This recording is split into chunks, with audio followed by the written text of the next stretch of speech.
Olá, eu sou a Luciana Garola e estou aqui de volta para falar com você, fonoaudiólogo que trabalha também com seleção e indicação de aparelhos auditivos. E hoje eu vou responder a uma dúvida que eu tenho recebido com bastante recorrência por e-mail, comentários, enfim. As pessoas estão tendo um pouco de dúvida, né? E confundem bastante o ganho de inserção com o mapeamento de fala. Será que essas duas avaliações são sinônimos? Elas se referem à mesma avaliação? Então, vamos aprender a diferença do ganho de inserção com o mapeamento de fala? É sobre isso que eu vou falar hoje.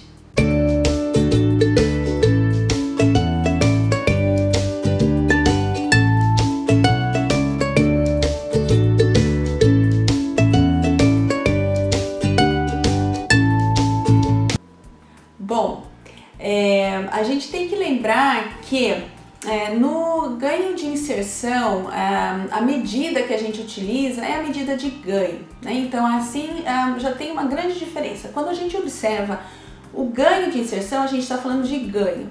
Quando a gente está observando o gráfico do mapeamento de fala, a gente não está observando o ganho, a gente está observando a saída, que é o nível de amplificação entregue depois que esse aparelho já ofereceu o ganho àquele determinado som.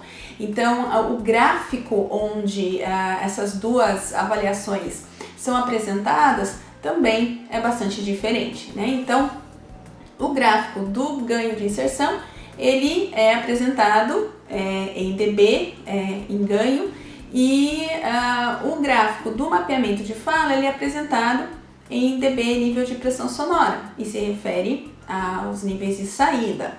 A gente tem que lembrar também que o mapeamento de fala, ele nada mais é do que a REAR.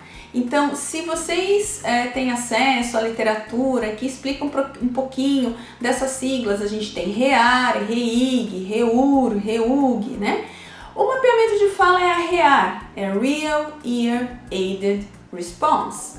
Ou seja, ela é a avaliação, ela é a resposta, né, da amplificação obtida diretamente na orelha do paciente. Quando eu utilizo para obter essa resposta um sinal de fala, né, então se a resposta é referente à amplificação que eu obtenho na orelha do indivíduo, ela vem em função da fala, o resultado da REAR vai ser um mapeamento de fala. Já se eu faço uma varredura de tom puro, o resultado da REAR vai ser os níveis máximos de amplificação, o MPO. Então, isso também é importante que a gente saiba, porque a REAR, ela nos dá resultados diferentes em função do sinal que eu utilizo nessa avaliação. Se eu utilizo um sinal de fala, eu obtenho como resultado da REAR o mapeamento de fala. Se eu utilizo uma varredura de tom puro, eu obtenho como resultado da REAR os níveis máximos de saída do aparelho auditivo. Bom, isso é uma das diferenças também. E aí eu vou mostrar para vocês, nesses próximos slides, os gráficos comparativos, né? Da REAR e da REIG. REAR com estímulo de fala, logo os gráficos do mapeamento de fala. Bom, então a gente tem aqui, nesse gráfico, a gente pode observar que foram utilizados os sinais de fala. Você tem 3 linhas ali coloridas acima da linha que determina os níveis de audição do meu paciente, do audiograma dele. Então eu tenho a linha azul, a linha rosa e a linha verde. Cada uma delas representa uma intensidade de fala que foi utilizada para avaliação. E para isso eu tenho então alvos. Então, se a fala ela é em nível fraco, eu tenho que ouvir essa fala fraca, né? Eu não quero que uma pessoa que esteja falando sussurrado, a pessoa que está ouvindo com o aparelho auditivo, ouça aquilo muito alto. Então, eu tenho que manter essa mesma intensidade sonora. Então, eu avalio os níveis de fala conforme a intensidade, para sons de entrada fraca, média, então uma intensidade normal, ali representada pela linha rosa, e uma intensidade mais forte, para que ele não tenha desconforto se alguém fale mais alto e isso não chegue em níveis de desconforto para o meu paciente. Então tem que ter certeza que, independente do nível em que essa fala é apresentada, ele vai conseguir ouvir todos os sons de maneira confortável, sem atingir os níveis de desconforto, que estão representados nesse gráfico pela linha amarela.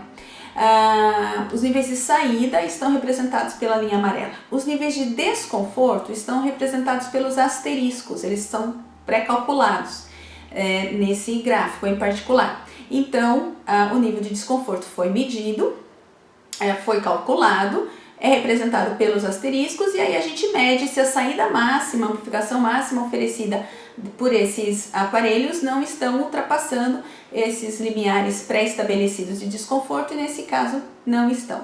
Então esse é o gráfico do mapeamento de fala. Todas essas avaliações são em função da amplificação de um sinal calibrado de fala, com exceção da avaliação de saída máxima, né, no MPO, que é sempre feita com a utilização de uma varredura de tom puros. Então, com o mapeamento de fala, ele mapeia os níveis de saída para sons fracos, médios e fortes dentro da área dinâmica do indivíduo, e também evita o desconforto, porque eu consigo verificar isso com o mapeamento de fala.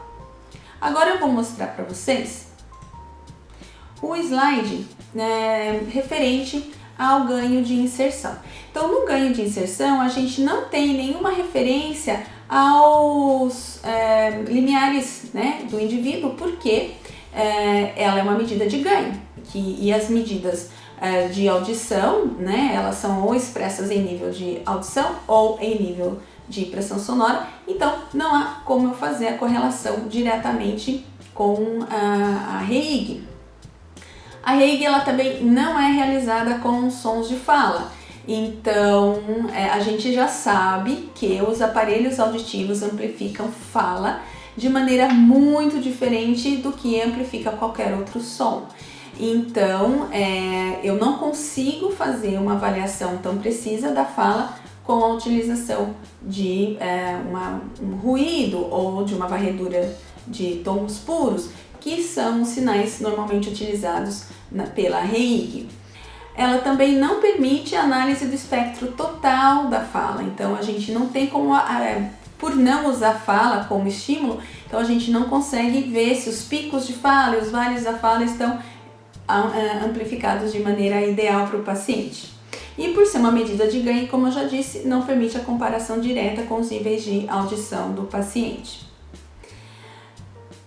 Ela também não permite nenhum tipo de verificação na caixa teste, porque por premissa ela se baseia em níveis de ressonância de orelhas de adultos normais. Para você fazer avaliação em bebês e crianças, a gente não tem como, não avalia a ressonância, a gente faz a avaliação do RECD, e com isso não é possível realizar a REIG em bebês e crianças. E também, logo, não é possível utilizar a REIG para avaliações em caixa teste. Ela só é possível de ser feita in situ, na orelha do paciente. E por fim, por ser uma medida de ganho, ela não é possível de ser utilizada nas fórmulas prescritivas atuais, a DSL-5, que faz uso de alvos em termos de saída, nem na ONL2, e também não é possível verificar se os níveis de fala estão audíveis em regras proprietárias. Mesmo que eu não faça alcance aos alvos, saber se o espectro de fala está audível ao paciente é possível apenas com mapeamento de fala, fazendo a verificação de regras proprietárias, e a REIG não permite essa avaliação. Bom, são várias as diferenças do ganho de inserção para o mapeamento de fala, e a única semelhança, na verdade, é que ambas fazem uso de um tubinho, né, para que essa avaliação seja feita no paciente. Quando a avaliação do mapeamento de fala, por exemplo, é feita in situ, então você faz a utilização do tubo sonda, e essa é a única realmente semelhança, né? Ambos os testes podem ser realizados in situ, mas eles fornecem informações com base em sons diferentes, em níveis de intensidade diferentes, nos dão informações também bastante diferentes. Espero que esse vídeo ajude vocês a entender mais sobre a diferença, né, de cada um desses testes. E se esse conhecimento foi útil para você, por favor, compartilhe esse vídeo, porque do mesmo jeito que você tinha essa dúvida, tenho certeza que vários outros profissionais também têm, e você vai ajudar com isso a esclarecer um pouquinho mais sobre esses conceitos. Até o próximo vídeo. Até lá!